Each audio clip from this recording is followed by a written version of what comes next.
Did y'all hear about Chase Claypool? No, I did not. What happened with Chase? I think he has a foot injury, but he got hurt in the game, and then I know after the game, Coach T was just like, Claypool has an injury, but he didn't really elaborate on it. And practice is definitely done by now, so maybe it's injury the way report out there. he's wording that makes it seem a little worse. More significant, right? I see the emoji down here. Like, man, should I be concerned? Is it cause for panic? So hold on. We got something from Ian Rappaport. Some relatively good news for #Steelers wide receiver Chase Claypool. Mm-hmm. His toe injury is not considered season ending. There was some fear of that originally. Wow. Whoa. What? But he's now considered week to week, source says. May miss some time, but will be back. Oh. I thought he was going to be like questionable going into this game, but it looks like he's going to be out for a couple weeks. I would say I was not under the assumption that he was going to be missing time. Wow. See what happens when you're having a good day, you're spending time with your kids, and you're not really paying attention to everything that's going on. You get that bomb dropped on you. But shout out to you, Miles Harrington, for making me aware of the situation. We greatly appreciate you on that. Well, that changes some things. Now we really need to consider OBJ. that changes some things. Yeah. Seems like he wants to go to the Packers, though. I can understand why.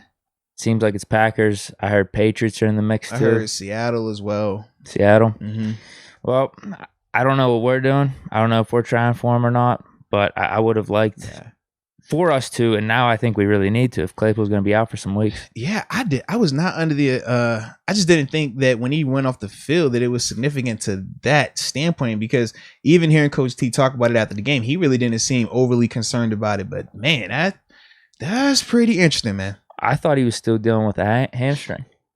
I mean, I thought it was either hamstring or maybe he rolled his ankle slightly, like nothing crazy. But man, that's different. That's different because now when you look at that receiver room, now you're talking James Washington, Deontay, Ray. We might need to seriously bring in Anthony Miller.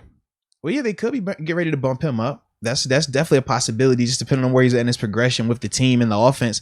Because I know last game Cody White was getting some snaps again. In fact, that might have been why he was getting the snaps then. Yeah, if Claypool went down. But I just don't remember it happening like that. Do you? No, I don't remember him going out at all. Yeah, like I remember seeing him limp a little bit, but I didn't think anything significant of it. Yeah. No. Wow. So maybe the optimal personnel. We actually might need Ebron back, is what I'm about to say. Well, this is a revenge game for him. Yeah. That's where it all started. But I was going to say is a 2 tight end set with James Washington, Deontay, and then Najee Harris. Yeah. But, maybe we get away with having Ebron out there too if we want to space it out a little bit. You definitely could. And I also think that because we haven't had a game where we've, since like Gentry and Pat have started to emerge, we haven't had a game with all three of those guys healthy and available. Imagine now when you're talking about, snaps and who's getting targets and stuff like that. If you're having to play with a bigger personnel grouping, those three can still present some different challenges. Obviously, Pat, because of his route running and combat catchability. Zach, because his sheer size. I mean, that guy's 6'7". I mean, it's a big man. And then Ebron, just because of how he has the elusiveness and the ability to get open. He creates separation. Just the finish isn't always there, but the separation he definitely creates. So we do have alternatives. And in terms of matchups, this would be a week where you could exploit this group as well if you want to go with the bigger personnel grouping. So I could definitely see that being an option, man. But dude, that's wow.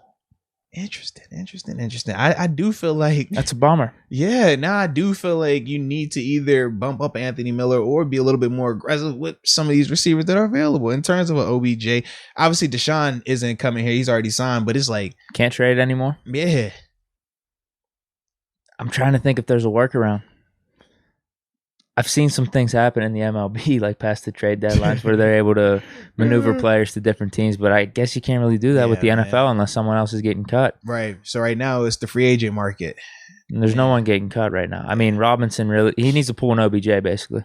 Yeah, that'd be the only way he would get out of there. Yeah.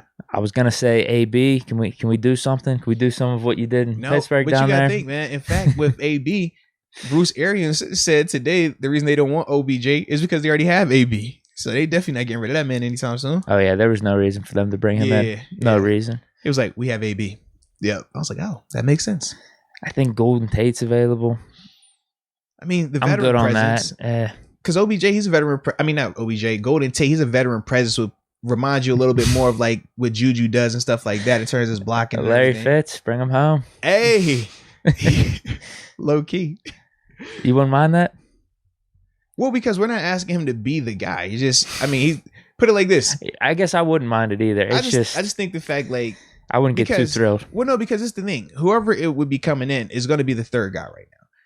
I'm anticipating it being James Washington getting that extended role now because he does fit the Chase Claypool body type, route running and things like that.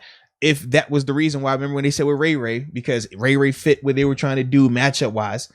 Ray isn't the same as a Claypool type James Washington is. So that's why this assumption is, okay, James is probably going to be that next guy to get that opportunity where he will see a snap boost. So if you're bringing in a Larry, if you're bringing in a Golden Tate, any of those guys, they're going to start out as that third option. You know what we should have done? We traded Melvin Ingram to the Chiefs. We should trade him for Josh Gordon. Ooh, included Josh Gordon in the deal. Now, James Gray says, why don't we bring back Martavis? Oh, 100%. I mean, I've been calling for that even with our receiving core fully healthy. Yeah, bring back Tate, man. That's what he said. Hey, I don't think he's reinstated, we here for you, baby. We waited for you. Listen, but yeah, man. I don't think he's reinstated, though. You're right. Because, no, remember, he asked to be reinstated after the fact. Once Gordon was already approved, yeah.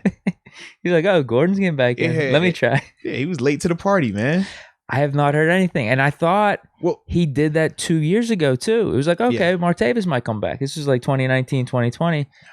And then he never got approved. Yeah, man. And then he applied for reinstatement again a couple months ago. And Malachi brought this guy up. He said, what about Dante Moncrief? No.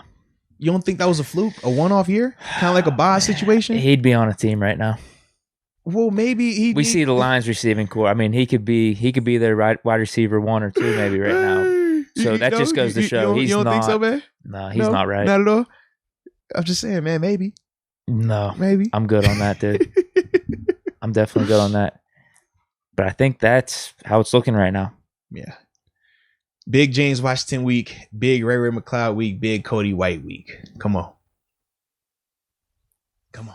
Listen, 2 of those guys were on the show. How about just Big Frymouth week? I'd rather have that. Listen, 2 of those guys were on the show. One of them going to cook. Just law of averages. And then Gentry, he's next up, man. All right? So we got 3 really good dogs in this race right now. Hate to overlook opponents, but this is the good week to be missing Claypool. You know how this goes, man. I'm bummed out though now, dude. I really am. This is one of our biggest strengths. Jeez, Miles, why you want to come in here and just kill our vibe like that, Miles? Dang. Everything was good until Miles had to come in here and say, did you hear about Chase Claypool with the sad eyes? Miles. No, I'm playing. It'd be different if we were using James Washington a little bit more. Yeah. Well, now I think granted, we've just been winning though, so it's not like the end of the world. It's not the end of the world, but losing Claypool's big. Yeah, that's big. But we know how we're going to operate. We're still going to operate through Najee. We're still going to operate through Pat. Like we're going to be Manscaped.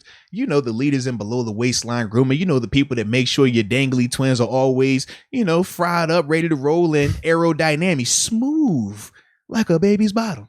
Well, ladies and gentlemen, we told you on the last episode, but just in case you did not catch that, they got new heat. I'm talking 2-in-1 shampoo and conditioners. We talk about that all the time. You got your locks flowing out. Oh, yeah. You see that? Some curls. It looks good, man. Yeah. Curls for the girls. We know how I roll, baby. But with that, the 2-in-1 shampoo and conditioner keeps that thing extra beautiful, perky, and bouncing like it's supposed to. But they also got the body wash. Shout out to the new body wash as well, because there's no point in having great hair that's, shampooed and conditioned if your body is reeking. So you want to make sure you're using that body wash and get those delicate twins that you've already manscaped with the Lawnmower 4.0 since it is waterproof. I mean, you just right in the shower, just bop, one-stop shop. You can't go wrong there. But more importantly, if we're going to talk about it, we always say we're going to talk about something, man. We always have something good for the audience. Got to have something for the audience, man. And today is by way of a promo code. Promo code is MOATS. Use that at your, checkout, 20% off, along with free shipping worldwide. So when we talk about people over in London and over, in Mexico, Canada, wherever you at, don't worry about it, baby. Just use the promo code MOATS and that shipping is taken care of. So with that being said, shout out to Manscaped.